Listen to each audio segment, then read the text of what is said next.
Hello and welcome to our third session in chapter 1 about the default user interface of Blender. As soon as you launch Blender, you are going to see this splash screen where on the right hand top corner you have the version number, and if you come over here in the quick setup, the first thing it is asking is which is the language you are going to use. I have set it to English. Then the theme you have, either I can use Blender Dark or Blender Light. I choose Blender Dark. Then key map. If you are using Blender, you can set it to Blender, but if you are coming to some other industry like Maya or 3ds Max, you can use industry compatible. But right now, I will leave the key map to Blender. This is for keyboard shortcut. Then you have the mouse select, set it to left, and spacebar. When you press the spacebar, what should happen? So it is by default set to play, but for your application, I want this to be set to search. I click on continue, and when you click on continue, you are going to see this default screen, and in this screen you see the new file. I can create 5 types of file and start my Blender work, that is general 2D animation, sculpting, VFX and video editing. And then you have open to open your file, and all your recent files will be here, but right now you have manual, tutorial, support, and you have what's new. If I bring the mouse somewhere outside here and if I click it, this is the general file will be created over here. You need not do the action that I am going to do now. I am going to add an add-on. To very briefly explain it to you, Blender is developed using C and C#, but Blender runs on Python. So means in Blender, using Python, you can write your own applications, and there are thousands of developers around the world who are building new add-ons and new features to Blender through add-ons and extensions. So for that, if you come to edit and choose preferences, you have 2 options here. One is add-ons and get extensions. This is to add new features to Blender from third-party developers. So either I can use add-ons here, and till Blender 4 we were using add-ons, but from Blender 4.2 this has been changed into get extension. So when I come to get extension here, you have online extension and you have an option here, click on allow online access.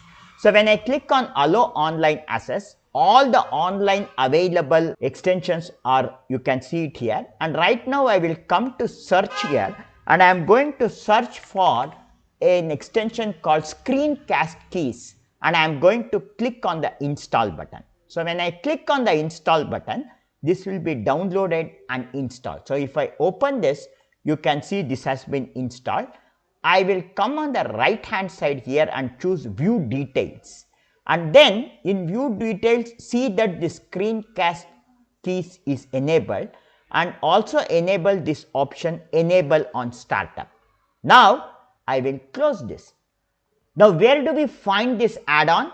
Usually the add-ons will be on the right hand panel. So actually I will discuss these panels later, but right now bringing the mouse in this 3D area, if you press N key on your keyboard, you will see on the right hand side the tabs, and in this you have item, tool and view, and then you have this Screencast Keys add-on which I added just now. And if I enable this here, so now you can see on the right hand side you are seeing a mouse icon, and if I click left, you can see the left button, right click, it is going to show me the right button, middle click, it will show me the middle button, A I press, see it shows A, D, yes, whatever key I am pressing you can see it here. Say for example, if I press shift plus D, it is showing shift plus D, and I can move it and it duplicates, and if I want to undo it, Control Z undo. So whatever key I am pressing here, you can see it here. I can also set the font size. I will make the font size a little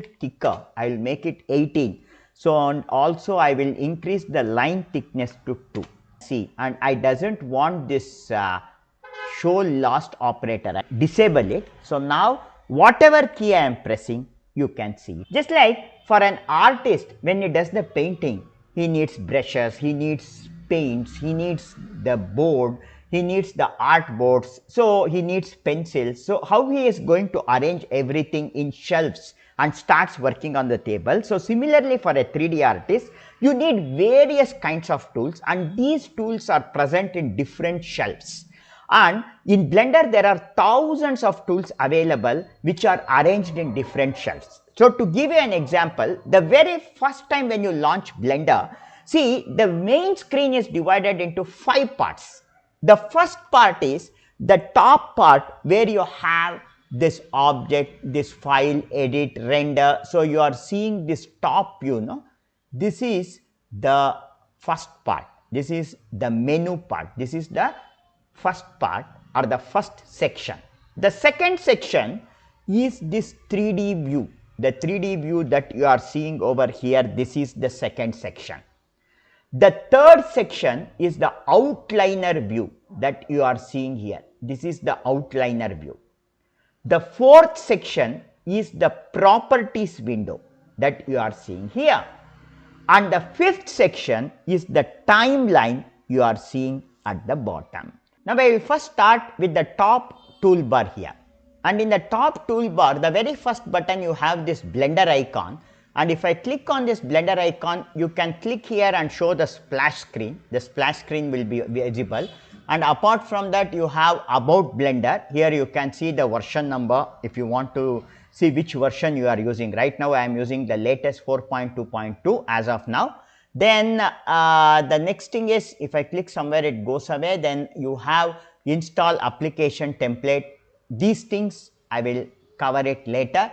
And you have system, so you have different options related to system. So you can clean up your space data and other things. So these things we are going to discuss it in detail afterwards. Now coming into the file menu, you have the general new, and remember the keyboard shortcuts are also the same.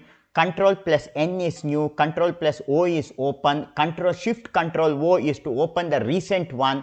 Then you have recover. If your Blender crashes, you can recover the last session or the autosave session. Then you have the save as, Control S is save, Shift Control S is save as, then save a copy, and link and append we are going to use it frequently, because when we are using multiple files, say for example, I create a model of table in one file, chair in one file, and then house in one file, and then I want to combine together, place a house and inside place table, chair, like that. I can link multiple files together by using this link and append command. So, and then we are going to come into this in detail later. And then you have data preview. These things we are going to discuss later, and we can import different types of files. Say for example, you want to take a file from 3ds Max, or take a file from Maya, or you want to take an STL file from other engineering applications like ProE or SolidWorks. So all the import facility is present here. From this menu we can import different kind of files, and similarly from Blender we can export it to different formats like Collada, Alembic, then you have USD, you have Grease Pencil, then you have Ply, STL, FBX, GLTF. So all this facility is there. Then finally you have external data, and this is important, which we are going to discuss in detail later. External data means, now what happens is, in this file, say I use a texture, I use a photograph to add it on cube, then this external image is an external file. This is not present inside the Blender. So when you take this Blender file from one place to another, when you copy and take it to another machine, if you forget to take the texture file, then the texture will not be available. So whenever you are moving your blend file from one machine to another, or when you copy and take it to another location, it's always better to use this file external data and pack resources. It will put everything into your Blender file. And similarly, if you want to unpack all the resources, you can unpack it. So these are the facilities present in external data, which we are going to delete later. Then you have cleanup. So this is to remove all the unused data and manage unused data. You have it. And then you have defaults, and this is important because whenever you are starting Blender, if something goes wrong and you want to start it, like when you installed it first time, you can come to file default and choose load factory setting. Or if you want this initial startup of this Blender to change, say for example, instead of showing these 3 menus here, I will come here in this outliner, click on this filter button, and I also want this render window and selection window also to be visible every time. So when I launch, I want all these 4 to be visible. Now if I go to file and if I go to default and if I click on save startup file and if I overwrite it, now if I quit Blender, I don't save it, and if I relaunch Blender, every time I launch it, all these 4 icons will be on. Now the next menu here is the edit menu, where you have this undo and redo buttons, and then you have undo history to clear the history, then you have adjust drop, last operation, repeat last, and repeat history. Now say for example I have this object selected, I will press G and I will press X and I will move it by 10, GX10. I moved it by 10 unit, so it moved by 10 unit. And if I go to edit and choose repeat last, see it moved by another 10 units. If I press Shift R is the keyboard shortcut. So every time I press, it moves by 10 units. And if you want to undo it, Ctrl Z will undo it. Okay. So this is what is the repeat, and you also have the option repeat history here. Then you have the search menu. Say for example you are working and suddenly you forgot a menu item. You doesn't know where that menu exists. You have forgotten it. Say for example, this cursor point, if I select it and click somewhere here, I will come back to the selection tool now. I want this cursor point back to the center. I doesn't know where that command exists. So I can come into edit, search, and I can type cursor to origin. And you can see here the command cursor to world origin available. Okay. And now if I click on this, see the cursor. So this is the advantage of using this search button. As of now, how we have configured is, if you press your space bar, this will be activated. And the last one thing here is the preferences. There will be a dedicated class only about the preferences. This we are going to deal with later. So right now I will close this. Now the next menu here is the render menu, and in the render menu, what is render means? As soon as you launch it in the general view, you have 3 objects. You can come over here in this outliner and you can see here you have one camera, one cube and one light. And this cube is placed here and you have a camera. And what is this camera seeing? If you want to see it, you have to come to the camera view. So I can come to view here, and in viewpoint I can select camera. I get the camera view. Or the keyboard shortcut for this is the numpad 0. So if I press numpad 0, I will come into the camera view. If I press again, I will go out of the camera view. So whatever I am seeing in the camera view, if I want to render this as an image, final image, then I can go to render here, and if I click on render image, this is going to render this as an image. See, this is the photograph. Now I can go to image and I can save this. I can save it in PNG or JPEG or any format with alpha channel. So making all the settings, I can save this image. Right now I will cancel it. So here we can render the image. I will close this by clicking here. And similarly, if you have an animation, you can go to render and choose render animation. Apart from this, you have render audio to render the audio. So to see what has been rendered, if you click on view rendered, the last rendered image you can see. And similarly, if you see render view animation, so the keyboard shortcut is F11 to view the image and Control F11 to see the animation, and lock interface means the entire interface will be locked. Then the next option we have is the window, and here say for example you have multiple monitor, and in one monitor you want to see this from top view, and in another monitor you want to see it in the camera view. Then I can click on the new window, and this is going to open an entirely a new 3D window, and I can put it on the other monitor and I can see it. So I can create any number of windows like this. I can create one more window like this. Okay, so I can create multiple windows like this and I can use this. So this is the first feature you have is, right now I will close this. Then you have new main window, means this main window itself will be duplicated. Okay, see the entire main window itself is duplicated. So I will close this. Then you have the toggle window full screen, next workspace and previous workspace. Say for example I am using this layout, I will come to UV editing, and this is an entirely a different layout. I will come to this workspaces layout.